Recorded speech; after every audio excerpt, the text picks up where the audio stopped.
पाकिस्तान अंदर थियल हिकु नई तहक़ीक़ मां इंकशाफ थियो आहे त पाणी में सेंखियो जो मुक़दार वधण सबबि 6 करोड़ खां वधीक माण्हू ज़हरीलो पाणी पीअण ते मजबूर आहिनि। सिहत जे आलमी इदारे WHO मूजिबि सॼे मुल्क मां ज़र जे पाणी जा 1200 खां वधीक जुज़नि जी जाच करण बैदि ख़बर पई त पीअण वारे पाणी में ज़हरीले मादे सेंखे जा जुज़ा वॾे मुक़दार में शामिल थी विया आहिनि। बेज़ाइकेदार सेंखियो गरम पाणी में आसान हल थी वेंदो आहे, जंहिंजो 1 औंस जो 100 हिसो बि जेकॾहिं पाणी जे 1 लीटर में मौजूदु हुजे त उहो मौत जो सबबु बणिजी सघे थो। तहक़ीक़ मूजिबि घणे अरसे ताईं सेंखेदार पाणी पीअण सबबि फिफिड़, मसाने जी कैंसर ऐं दिलि जूं बीमारियूं पैदा थी सघनि थियूं। WHO मूजिबि दुनिया जा 15 करोड़ माण्हू उहो पाणी वापराए रहिया आहिनि जंहिं में सेंखियो मुक़ररु कयल मुक़दार खां वधीक मौजूदु आहे।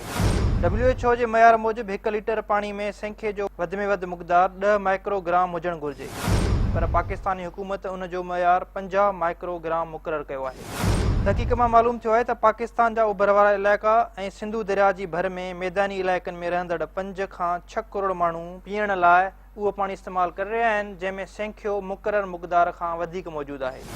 साइंसदाननि सॼे मुल्क जे मुख़्तलिफ़ इलाइक़नि मां पाणी जा 1200 जुज़ा नलकनि ऐं खूहनि मां हासिलु कया, जंहिं बैदि उन्हनि इलाइक़नि जो नक्शो जोड़े उहो अंदाज़ो लॻायो वियो त केतिरी आबादी मुतासिर थी रही आहे।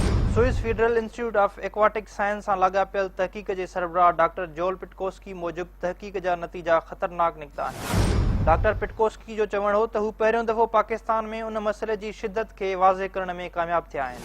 संदसि चवणु हो त जियोलॉजी, ज़मीनी मादनि ऐं ॿियनि मापनि मां मालूम थियो आहे त सिंधु दरिया सां गॾु मैदानी इलाइक़नि जे ज़मीन अंदरि मौजूदु पाणी में वॾे मुक़दार में सेंखियो मौजूदु आहे।